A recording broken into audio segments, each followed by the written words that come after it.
Just give it a minute. Yeah, we didn't need, that's not executive, that's a lot. You might just have to redo that. I don't know, however. Just give it a minute. Okay, hang on. Yeah, we didn't need, that's not executive, that's a lot. Okay, we're live now. All right, we're back. So should we do that again, just for the sake? Yes. Probably.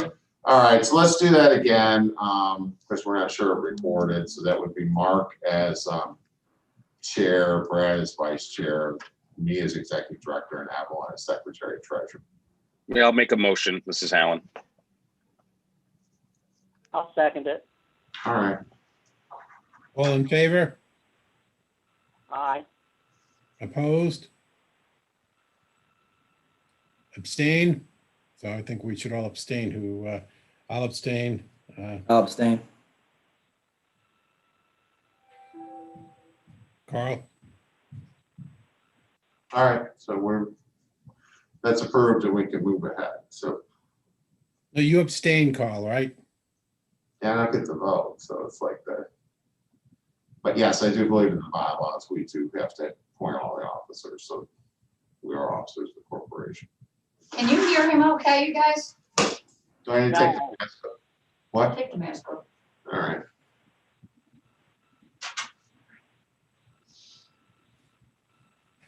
Okay. Director's report, Carl? All right, we distributed it. We are working with Potter's Table, which was the last loan that was approved. They have moved to their location at the Arc of Mid-Hudson and are outfitting it and are operating. And while they're going, we hope to have their map loan closed soon.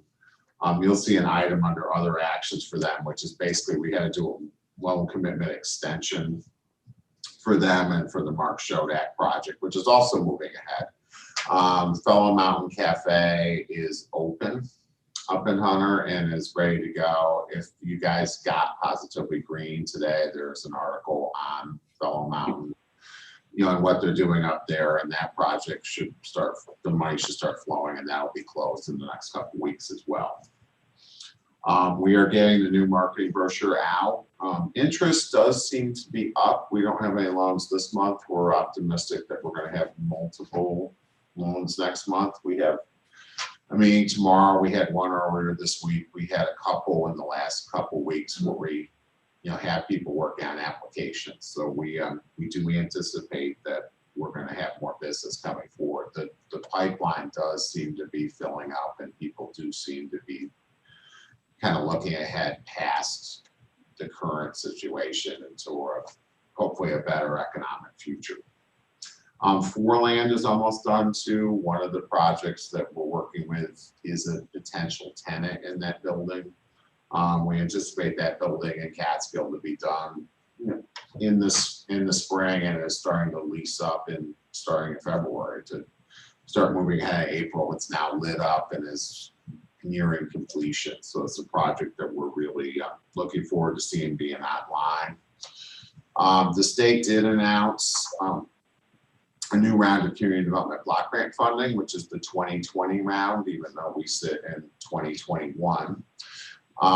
They released it the day before New Year's Eve, and there's a competition for public infrastructure projects on May, with applications due on March 5th, and economic development and micro enterprise projects in what they call the open round. So we do anticipate the county applying for micro enterprise again, and there may be other projects related to infrastructure. We have been working with some people in that line. That public infrastructure includes things like water and sewer projects, road projects, and that kind of stuff that obviously is a need in the county. We have a public hearing on February 17th, which is required for the 2020 round, and then we can submit applications in after that. I would guess that we're going to do a micro. It's like, and we'll see what other ones come. We're also anticipating a special round of community development block grant funding related to the CARES Act that was passed last year. state got money for non-entitlement communities like ours to apply to projects that fit in the normal rubric of community and economic development, but have an emphasis on the coronavirus. So that supposedly is going to be $50 to $60 million that communities can apply for. And we anticipate that to be available, or on the street by the end of February as well. The governor did put in his budget a return of the consolidated funding application that everybody was used to until last year. So if that returns to its normal schedule, we will see, funding in June with, funding applications in June with decisions in December like we saw, up until last year. So if that returns, then we will have another competition to work with in June, and there, that would include the regular suite of Empire State Development projects, as well as another round of community development, Main Street, and other projects. The state did announce the New York Main Street program. There were a couple applications, one in Coxsackie and one in Catskill that we know of in the county. And that was out on the street too. So I will note, housing prices are way up. Sales ended at a record of 906, which is up a little over 100 from last year, at a record price of $240,000, which is up 23% for the year, and 38, 39% in the fourth quarter. First quarter actually was flat earnings, price wise, but obviously there's been a big boom since then.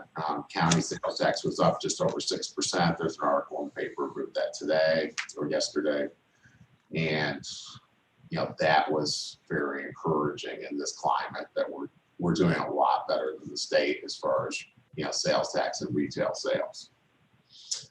So all that's good. That's my report side. As part of the annual meeting, we also have to approve the financial report, which you received. We didn't have a ton of activity this year, but we did do some loans. We did do some repayments. So you'll see there's a small surplus that's come back.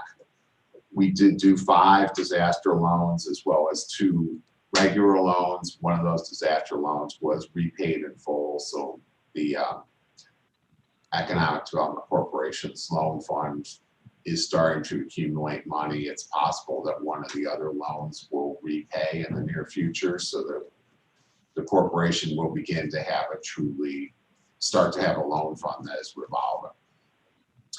But this is the report, as we spend. We didn't spend a whole lot of money. We didn't take in a county contribution this year either, because we didn't need it. We had enough funds on hand. But I would ask that the EDC board approve the report, and I'll answer any questions that you might have. So can we have a motion to approve the financial statement? So move. Move second. Second. All in favor? Aye. Aye. Opposed? Carried. Thank you. Another motion.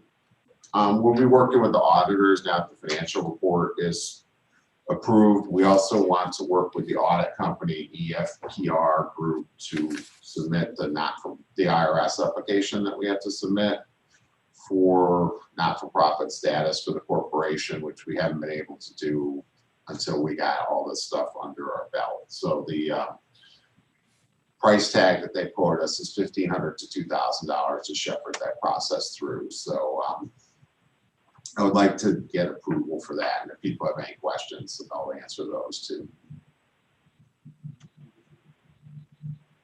I think that's a good price. Yeah, I've been on other boards where it was a lot higher, so it's a good price for that. Have a motion to approve? I'll make a motion. Second? Second.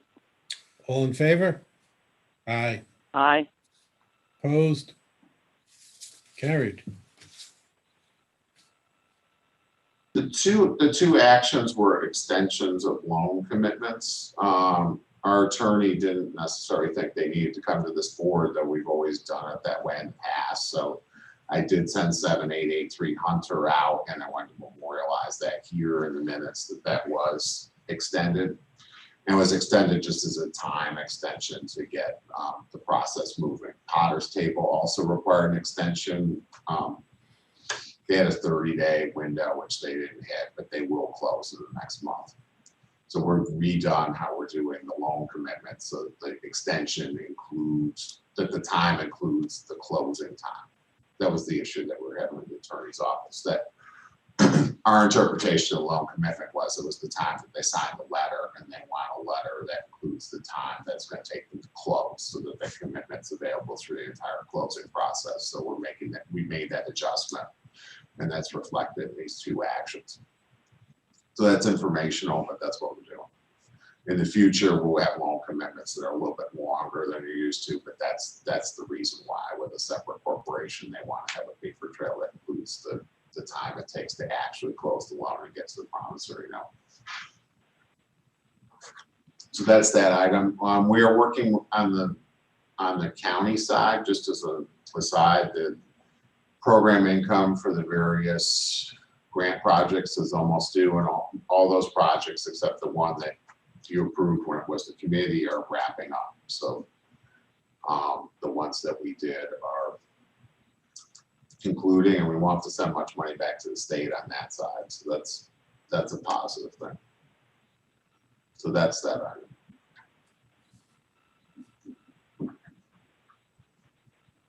Okay.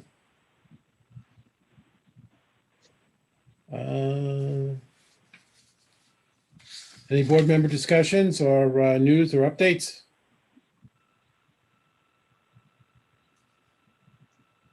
Quick update on my part. The Stone Tower finally closed after Nice. 3 years sitting in other real estate owned by the bank. Wow. It was sold January 26th, I believe it was. And, I was asked if the bank was willing to give some money to the county back. We lost over $26,000, so there's no money to give back. We had agreed originally that if there was anything to give back, the bank would give back. But like I said, we had to charge off $26,000, and haven't had it sit in ORE for 3 years. What's it going to be, or do you not know yet? It's going to be like a retail store, a Renaissance type of company. This guy does all sales on the internet, and now he's going to open up a brick and mortar store. So hopefully it should be pretty good. So we can get like suits of armor or stuff like that. Yeah, all kinds of nifty stuff. No, that's good news that it's back online. How are PPP loans going for the people doing those? We've done about 25 million so far. Has anybody had any involvement with anyone who's doing the grant, the shuttered venue operator grants? We have not. Albany SBDC has been doing webinars on that topic. They have another one coming up on how to guide people through the process. For people that don't know, the shuttered venue is for arts and culture and entertainment areas. That was part of the most recent stimulus package that they can apply in a separate pool of money for funding, kind of like the PPP, but it's more of a straight grant. Yeah, the question I had was it's because it was a little bit fuzzy when they first did this, whether or not like recreation venues could qualify. Like for instance, the one that came to mind was Zoom Flume, since they've been shuttered since September of 19. Good question. So I was wondering if anybody's had any experience with it yet, and whether or not some of our hospitality properties that have been shuttered forever might have an opportunity. But I'm looking into it more. I'm just picking everyone's brain who I can get to.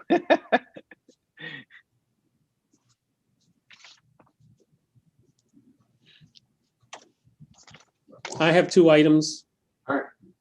Okay. One is an information item. Every year, the governor's office asks us to hold a meeting at the college to talk about the governor's executive budget. This year, because of COVID, it's being planned to be done through Zoom or some other platform. We're working with Mike Tucker in the Columbia County EDC. We don't have a date yet, but look for it. It's going to be either next week. It might be as early as next week. So we'll make sure that we send out a Zoom invite to this board as well as our contact list to get people to join. Maybe it might be well attended because it's done virtually. It usually gets a pretty good attendance at the college every year. So keep an eye out for that. And I just want to give a quick update that the Greene County Legislature did go ahead and authorize a contract with our technology company, ECC Technologies. And we're starting a very ambitious broadband mapping project in the county to identify all the remaining households in the county that still don't have access to broadband. Then after that, we're going to be putting together a business plan on what the cost would be to serve all of those remaining households.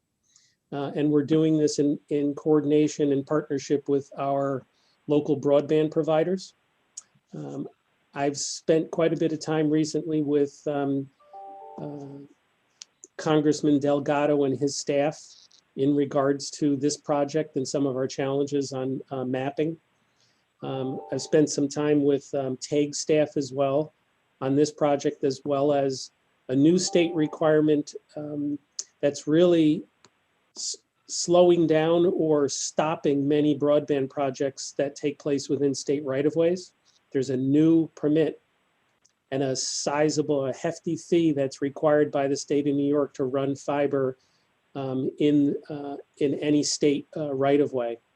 The fees are pretty exorbitant. So we're trying to work through that with the DOT and our assemblyman to see if we can get any changes to that requirement.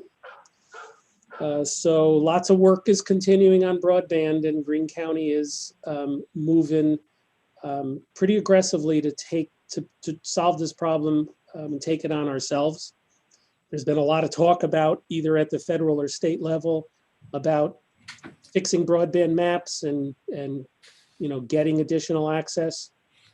Greene is not waiting for that to happen. So we've pulled the trigger on this project. It's very heavy technology and data driven. So it's going to take a little time to do this, but we really have no choice. So I'll keep you informed where we are in some of these issues. As part of the broadband project, we're going to be doing a massive survey within the county. And that's when we'll kind of kick this off officially with a press release and get the word out a little bit wider. But we've got a good working relationship with our broadband providers, and they have agreed to work with us on this project to share maps and data, and we'll get a good product out of this. It's just going to be a lot of work. Well, that's very exciting. I think it's what we need. Definitely this county needs that, so. And one thing we learned in the pandemic that like every house, every site could be a potential commerce or school site now after people working remotely, places that everybody thought were kind of off the beaten path are not off the beaten path anymore. We're getting new residents coming up here working remotely, and it's important that we have service everywhere that we can have it.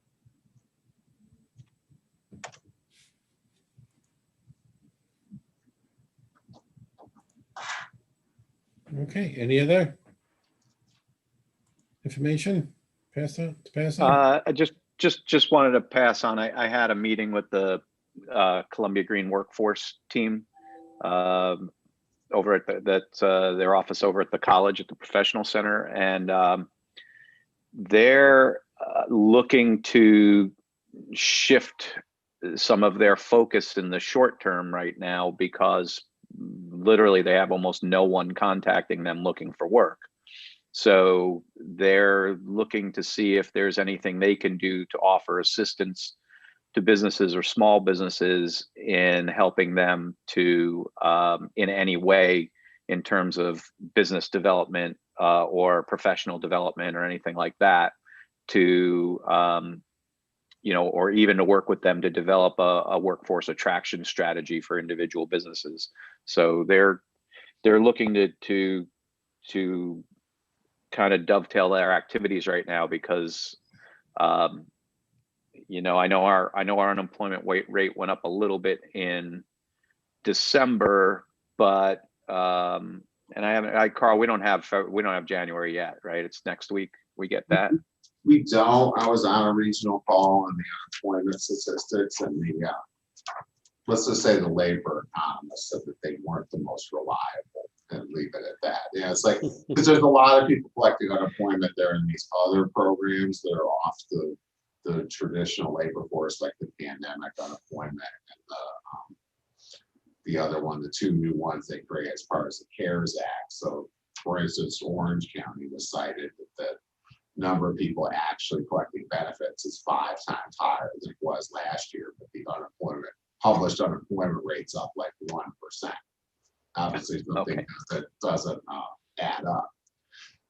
So that you have that, and then a lot of people, for various reasons, whether they're afraid of catching COVID or just transitioning, the actual labor pool is dried up. Yeah, so labor, I mean, the one major issue I'm hearing from practically every employer is lack of help and lack of ability to find help. And the folks at Workforce are basically echoing that. They're literally having no one contacting them to work with them to either get them, greater education, to get them into a different part of the workforce, or even just to help them to get back in the workforce. They're getting, I don't want to say zero calls, but virtually zero calls on a weekly basis right now. So they're saying, we've got some extra resources and time here. Is there anything we can do to help small business to help them to overcome these challenges and see if they can work with them a little bit? So, I just found it interesting and thought it'd be interesting for you guys to hear that this is, I know nationally unemployment's a big issue, and in parts of the state, especially down by New York City, unemployment's a big issue. But unfortunately for us, the pandemic didn't ease our employment crunch problem. We just don't have enough workforce for the businesses right now. Yeah, the people, I also met with them separately on that. That came up at the last Workforce Development Board meeting. These similar kinds of issues that what transplants we're getting seem to be bringing jobs with them, so they're not joining the labor force. That's another data issue that the DOL is dealing with, is like what happens, how people are counted that are remote working. They're still being counted as if they work in their office, wherever their office was. So we're not getting any credit, so to speak, for anybody that's working in Greene County that had, worked in Manhattan before, in Brooklyn. They're still being counted as working in Brooklyn, even though that, hope, and that presumably will adjust at some point. But that's another challenge, because that's a question we get in the office all the time, is how many people have moved up here, and how's that affecting the labor force? And the labor numbers won't give you that information, at least right now. The only number I didn't see, Carl, was workforce participation number for our county. I didn't see that, and I don't know. I know that had been down just a little bit. It's down a little bit, but I would also take that with they're just not that accurate at this point.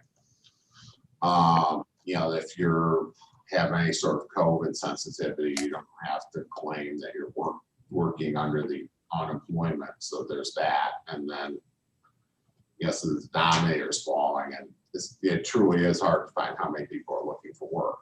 The list. Let's put it this way: the number of posted official unemployment is only half the number of people collecting unemployment benefits. Usually that relationship is the other way around. Usually about half the people that are collecting are on the unemployment rolls. People quit their jobs, people don't qualify for unemployment and that kind of thing, so that would make up the other half, or they're graduated from school or something like that. So it's like, there's just a lot of data noise there that doesn't help in this situation at all.